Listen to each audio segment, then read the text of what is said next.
My name's Dan. I'm 46. I live just outside Seattle. Rows of gray houses, identical mailboxes, fences built more for division than for privacy. The kind of place where the grass is cut to regulation height, and every morning looks like a duplicate of the one before. People wave when they see you. They'll say your name at HOA meetings, ask about your lawn care, but they don't know your story. They don't want to. It would ruin the illusion. An illusion is everything out here. 5 years ago, I married Linda. It wasn't one of those whirlwind romances or second-chance miracles. It was simple, honest. We met at a trade seminar, talked over coffee, then again, then a dinner, then months of quiet understanding. Not sparks, not fantasy, but recognition.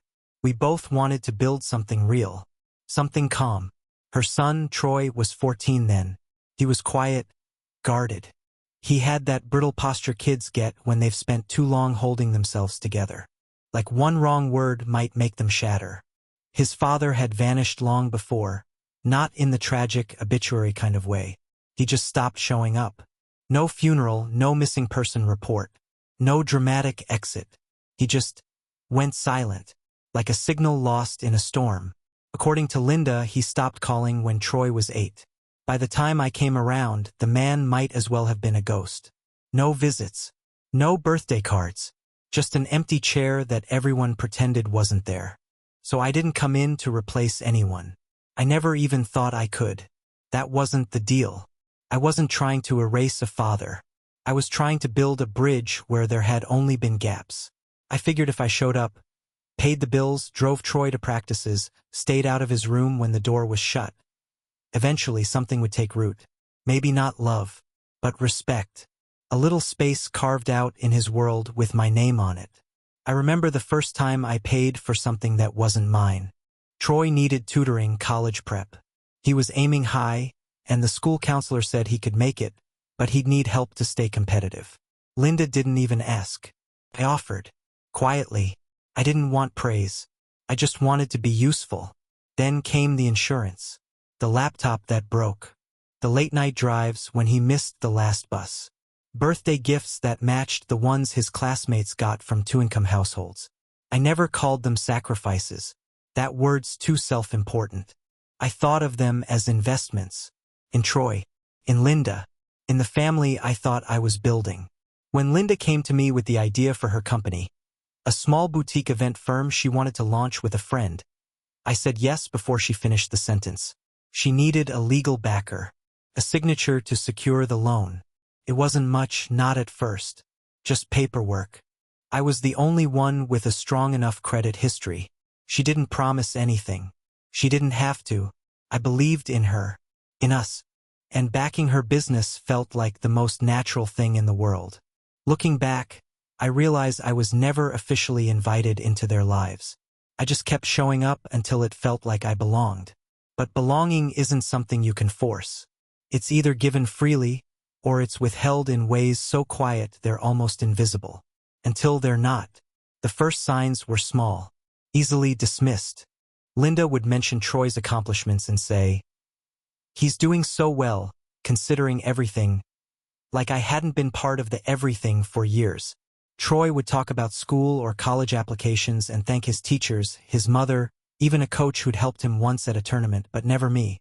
I'd cook dinner, pay for groceries, fix the garbage disposal, and they'd breeze past me like a ghost with a credit card. I told myself it was normal, transitional, that stepfathers don't come with instant reverence, that these things take time, and I could wait. God, I could wait forever if I thought the waiting led somewhere. Then came the company anniversary. 12 months since Linda's launch. The business had traction. Clients. Real buzz. I helped them rent a venue, our backyard, transformed for the night. String lights hung from the gutters. Mason jars with candles placed just right. Catering from a local vendor. A small stage for speeches. Linda printed thank you cards and handed out branded notebooks. Everyone showed up, her team, their spouses, friends, potential investors. Even Troy came home early from a weekend trip just to be there. I was proud. Quietly proud. The kind that settles deep in your chest without needing to be said out loud. I didn't want recognition, but I thought maybe this time I'd be seen. Midway through the evening, Linda stood on the little makeshift stage and gave a speech. Thanked her business partner, her clients, even the guy who printed their brochures. She smiled, glowed. She had that shine people get when they feel like they're exactly where they're supposed to be. I stood off to the side, glass in hand, watching her. And for a moment, I felt like I had helped make that light possible. After the speech, I walked toward her and a small group from her team. I wasn't planning anything big, just a hello, maybe a drink refill. As I got close, one of her colleagues gestured toward me, half laughing, and said, "And who's this? Your financial advisor?" Linda glanced over, barely turning her head. "That's just my husband," she said. "He doesn't get involved." Then she turned back to the conversation. I stood there, holding my glass, smiling politely. I nodded, like I agreed. Just my husband. He doesn't get involved. Troy stood next to her, arms crossed. He didn't flinch, didn't look surprised, just nodded like it was a fact, like I was the guy who dropped off checks and stayed out of the way. And in that moment, everything shifted. Not all at once, not like a door slamming shut, more like the soft creak of a floorboard you didn't realize was rotting. I wasn't embarrassed. I wasn't angry. What I felt was worse. I felt confirmed. Like the questions I'd been too afraid to ask had finally answered themselves. I wasn't part of this. I was adjacent, helpful, reliable, replaceable. That night, I cleared the glasses, collected the plates, turned off the lights in the yard while Linda laughed with her friends in the kitchen. Troy had already disappeared upstairs. No one said thank you. No one even noticed when I went to bed without saying goodnight. And for the first time in 5 years, I stopped waiting to be seen. I didn't say a word that night. Not when the last guest left. Not when Linda leaned against the kitchen counter, swirling wine in her glass like the party hadn't been built on someone else's spine. I just nodded when she told me she was tired, that the night had been a blur. She didn't ask how I felt, didn't mention what she said about me. Maybe she thought I didn't hear. Maybe she didn't care. I lay awake in bed, eyes fixed on the ceiling fan, spinning slow and steady. That soft hum, that perfect rhythm. I used to find it comforting, the sound of order. Now it just reminded me of how long I'd been stuck in someone else's machine, turning endlessly, silently, so everything else could shine. The next morning, I packed my briefcase like it was any other Monday. Shirt ironed, shoes polished. But instead of heading to the office, I drove straight to the notary. I resigned as the company's legal backer. Quietly, no warning, no questions, no confrontation. I signed the documents with the same hand that had signed their loan, their lease, their insurance. I didn't tell Linda, didn't leave a note, just returned home that evening, made myself a sandwich, and washed the dishes before bed. She mentioned something about a potential new client. I nodded, said, "That's great," smiled, slept fine. A month later, the first cracks showed. Their biggest contract, a corporate wellness retreat in Oregon, collapsed. Vendor pulled out. The deposit was gone. Then came the chargebacks, the refund demands, the emails that started with "unfortunately." I watched it unravel like a sweater yanked at the collar. No cushion, no legal fallback, no safety net, because I had stopped being one. She didn't notice until it was too late. Maybe she thought I'd fix it again, bail them out like before, be dependable. But I was done holding up the roof of a house that never acknowledged I was inside it. A week after the collapse, Linda came home furious. Her partner had left the company. Investors stopped answering calls. She cornered me in the hallway, eyes wild, voice rising like the last siren before everything goes black. "You knew this was coming. Why didn't you say anything?" I shrugged. "Wasn't my place. Remember?" She stared at me like I'd just spoken in a language she'd never heard. I could see it happening, the calculation, the realization, the rage underneath. She wanted someone to blame. She thought she'd found him. "You sabotaged us," she said, voice lower now, controlled, almost rehearsed. "You pulled out without warning. You left us exposed. No, I said calmly. I just stepped aside. You left me exposed a long time ago. She blinked, like she didn't know what that meant, like the party never happened, like those 5 words, just my husband, he doesn't get involved, hadn't been a scalpel that cut me clean through. And then Troy chimed in. He came around the corner, headphones dangling from his neck, voice casual but sharp. This is why Mom didn't want you involved in the first place. You're not part of this. You never were. That was it. That was the moment. Not when Linda failed to defend me. Again. Not when she let her son deliver the final blow while she stood silent. No, it was the realization behind Troy's words that hollowed me out like a burned house. You were never needed. Not unwanted. Not resented.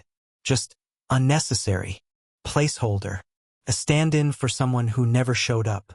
And I felt it, that sharp, quiet moment of decision. Not rage.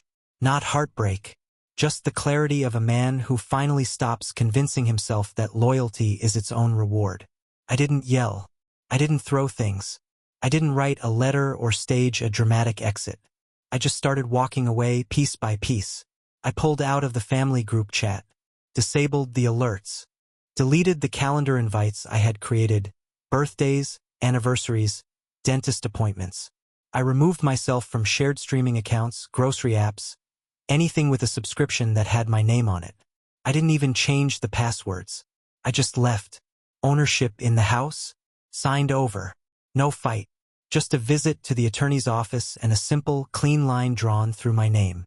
The silence that followed wasn't punishment. It was a boundary, a monument to absence. I became an invisible man in my own story. Troy didn't notice. At least not right away. He kept walking through the house like I was a noise he could ignore. Kept asking Linda for cash, Ubers, tech upgrades like nothing had changed. Because in his world, nothing had. I had always been a feature, not a person. Like central air or car insurance, useful, expected, invisible. But Linda, she noticed. Not at first, but in the quiet spaces. The missing groceries. The unwashed car. The days when I didn't refill the gas. Didn't repair the dripping sink. Didn't cover the late-night Uber after Troy missed his ride. The silence grew louder. More obvious. It echoed in the small things. And then the mortgage hit. I'd been paying more than half of it. Not because I had to, because I chose to. And when the bank account stopped balancing, when the second payment didn't clear, she finally asked, "Did something happen?" I looked up from my coffee. "No," I said. "Something ended." She stared at me, confused. "What do you mean?" "I mean I've stopped pretending I live in a house where I matter." I didn't wait for her to respond. I stood up, took my coat, and walked out the door. Left her with her silence. Left her with the echo of 5 years she never truly acknowledged. And that was just the beginning. I started sleeping in the guest room. No argument. No explanation. Just moved my things one evening and never came back. She didn't ask why. I think by then she knew. Or maybe she didn't care enough to know. Meals became separate. Conversations faded. Evenings passed like 2 tenants sharing a lease they couldn't break. We still nodded in the hallway. Still shared bills. Still kept the lights on. But the warmth had long since been replaced with distance. Practiced, polite, and final. Troy kept his rhythm. Still walked in and out like he owned the place. Still tossed his shoes at the door and left his dishes in the sink. But I stopped picking up after him. Stopped leaving money on the counter. Stopped listening. I had stopped hoping. The hardest part wasn't the rejection. It wasn't being unseen. It was realizing how much of my identity had been stitched into people who couldn't, or wouldn't, see me. I had spent 5 years giving them something they never asked for, never valued, and never once reciprocated.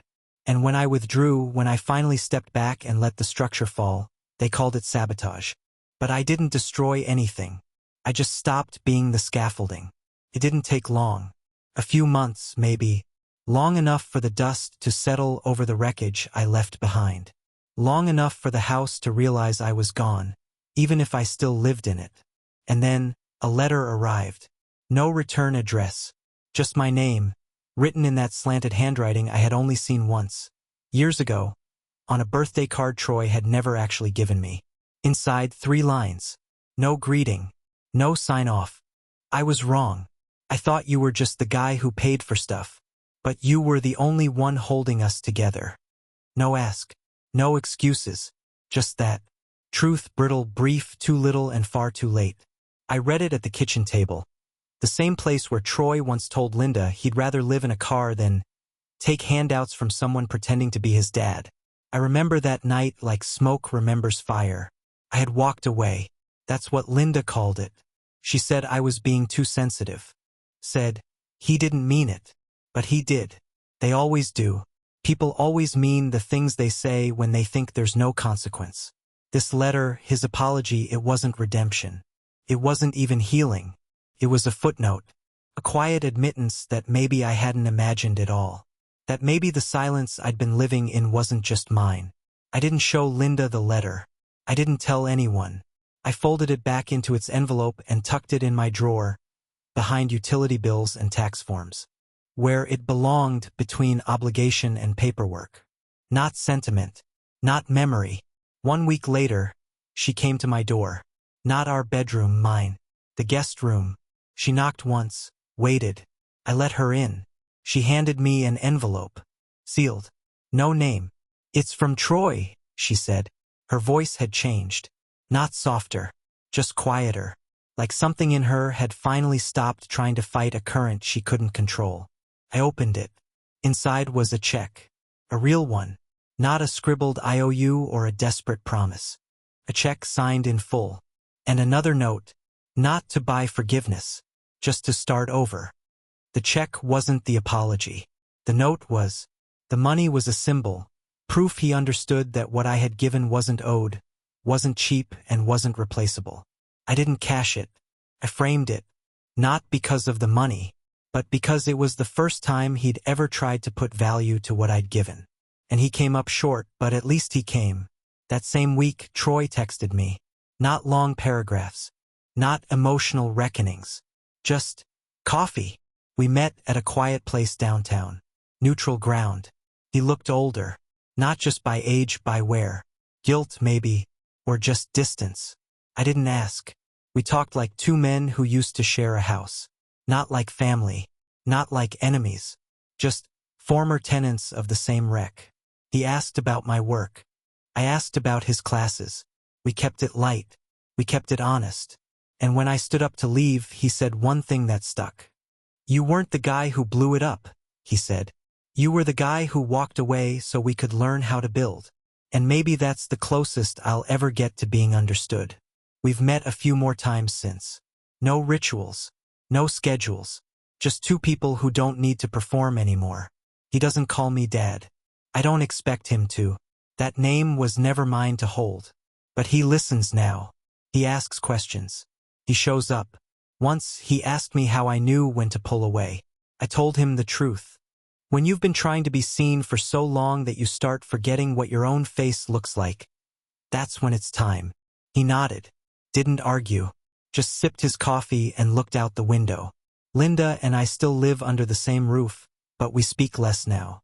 Not because we're angry, because we're finally honest. We were never partners, we were 2 people holding up opposite ends of a lie. Her silence wasn't neutral. It was an agreement, a choice. Every time Troy minimized me, she let him. Every time I bled quietly, she called it peace. Now there's just absence between us. Clean, painless. I stopped paying into the family fund. The app subscriptions. The birthday planning. I gave Troy his framed check the last time we met. Told him, you'll need this more than I ever did. He smiled. Real this time.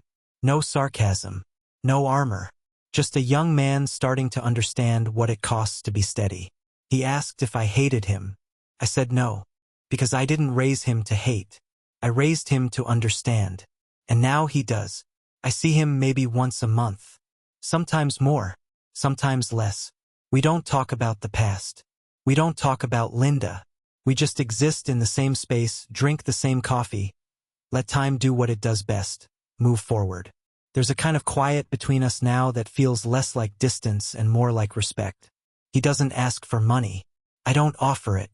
We are no longer bound by guilt or debt or that suffocating thing people mistake for obligation. We are simply two people who shared a broken structure and managed to crawl out of it with a few truths intact. One day, he told me about a classmate of his, someone whose father left when he was young. The guy's mom remarried. The stepfather tried like I did. Got pushed away like I did. Eventually left like I almost did. The classmate never got closure. He still hates him, Troy said. Thinks he bailed. I didn't say anything. Just waited. Troy leaned forward, elbows on the cafe table. I used to think that too. That walking away meant giving up. That people who left were cowards. And now? I asked. Now I think maybe sometimes leaving is the only way to make someone realize they've been leaning on a ghost. He looked at me then. Really looked. And I saw something I hadn't seen before. Not regret. Not sorrow. Recognition. He saw me. Really saw me. And in that moment, I knew something had shifted permanently. He still wouldn't call me father. That word belongs to someone else. Someone who never earned it. But I didn't need the title. I had the truth. He had finally started to build himself. Not out of rebellion. Not out of escape, but out of understanding. Of what it takes to stay. What it means to be present. And that meant more than any name ever could. That day, I walked away from the cafe alone. Wind pressing against my jacket. Sky hanging low. But I didn't feel alone. For once, I didn't feel like the abandoned one. I felt acknowledged. Like I had finally stepped out of the shadow I'd been cast into. And Troy had finally turned around and seen what stood behind him all those years. Being needed doesn't mean being loved. And being honest doesn't mean being accepted. Sometimes, the only way to be respected is to leave so completely that your absence becomes undeniable. Sometimes, the most decent thing you can do for a family that doesn't see you is to disappear from their safety net and let them feel the fall. Troy felt it. Linda still hasn't. But that's her reckoning to live through. Not mine.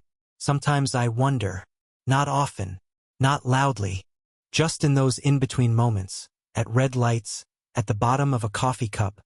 When the house is too quiet even for its own ghosts. I wonder if it could have gone differently. If Linda had spoken up earlier.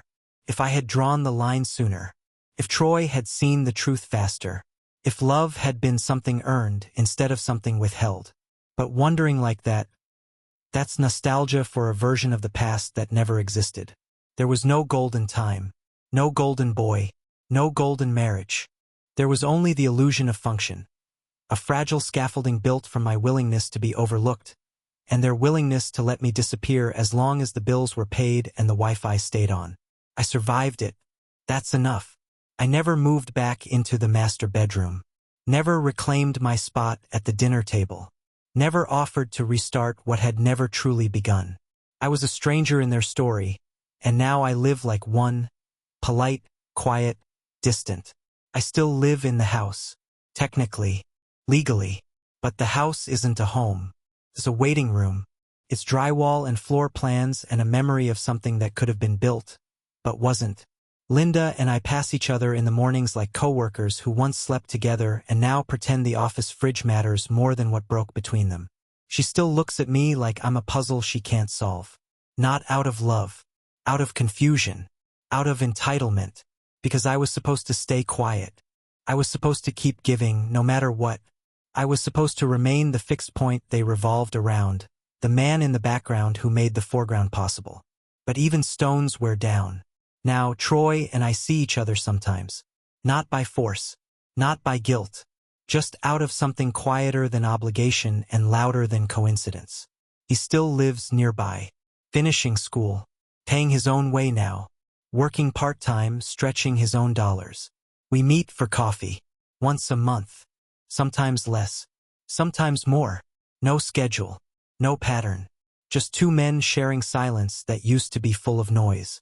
He doesn't call me Dad. He never will. That's not my loss. That's his inheritance.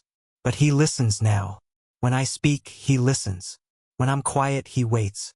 And when he speaks, he chooses his words the way someone does after realizing how sharp they can be. A few weeks ago, he told me he started seeing someone. A girl from class. She's solid, he said. She doesn't pretend. She shows up. I nodded. Told him that's all you can ask for. That presence is rarer than love, and more durable. He said something then that caught me off guard. She likes that I'm steady, he said. That I don't disappear when things get hard. I looked at him, long and quiet. He didn't flinch. Didn't smile. I wonder where I got that from, he added. And then he sipped his drink. No punchline. No wink. Just that. That was the closest thing to gratitude I ever got. And maybe that's enough. Maybe it's enough that he didn't become the man who left. That he didn't become the boy who waits for someone else to fix things. That he didn't repeat the cycle. That he broke the mirror before it could reflect him completely. I wasn't his biological father. I wasn't the man who gave him his name or blood. I wasn't the memory he cherished or the bedtime story he asked for twice. But I was the one who stayed long enough for him to learn what staying really looks like. And now he's learning how to stay. Not for me. For himself. For the people he chooses. For the life he's trying to build from the ashes of a household that taught him more about withdrawal than devotion. Linda never apologized. Not in words. Not in actions. She still believes silence is neutral. That standing still while someone is pushed out is somehow different than pushing them herself. But it's not. A mother who watches her child belittle the man who carried him isn't innocent. She's complicit. And complicity never feels like a sin in the moment. Feels like balance. Like survival. But it kills all the same. Now we share a house like survivors share a raft. Nothing said. Nothing blamed. Just held breath and a quiet promise not to drown each other again. Sometimes, I hear her on the phone with friends, pretending everything is fine. She talks about her business like it's still functioning. It's not. She picked up a part-time job. She hides the uniform. She keeps the badge out of sight. Pride is a funny thing. It survives even when the structure around it crumbles. She never asks me for money. Not anymore. Not directly. But the hints are there. The I might need to borrow the car comments. The Wi-Fi's been spotty lately. Haven't had time to call about it lines. The way she lingers near the fridge, half opening it like the milk might offer answers. I don't offer anything. Not out of cruelty. Out of clarity. Because offering is what started all this. Offering without receiving. Giving without acknowledgement. Bleeding in silence while others toast their success with your lifeblood. Troy once asked me if I regretted marrying her. I told him no, because some lessons cost more than they should. But that doesn't make them worthless. I told him I learned what love isn't. Love isn't silence in the face of disrespect. Love isn't loyalty without reciprocity.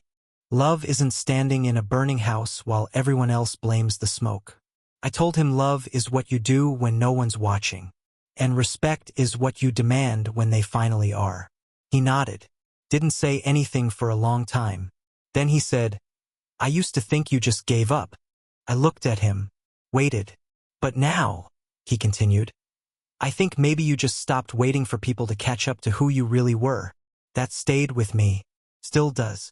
I'm not waiting anymore. Not for Linda. Not for the title of dad. Not for apologies that only live in the spaces between words. What I gave was real. What I lost was measurable. What I learned was permanent. People love the idea of sacrifice, but they hate the aftermath. They love the story of the stepfather who kept showing up, who kept paying, who kept smiling while the family spit at his feet. But no one likes the ending where he walks away. No one claps for that. No one cheers for the quiet exodus of the man who had enough. But that's the ending that matters. Not because it's dramatic, because it's honest. And now I ask you, not for sympathy, not for judgment, just for your honesty. Was I wrong? Was I wrong to expect respect? Was I wrong to walk away from a family that used my love like an extension cord? Was I wrong to let them feel the weight of everything I used to carry? You tell me. If you had stood where I stood, if you had poured yourself into a house that never called you its own, if you had heard the silence, the mockery, the final verdict, you're not needed. You were never part of this. Would you have kept giving? Would you have stayed? Or would you have done what I did? Would you have left? Not with fire, not with fury, but with nothing but your name and the quiet dignity of a man who finally knew what he was worth? You tell me, because I already lived the answer.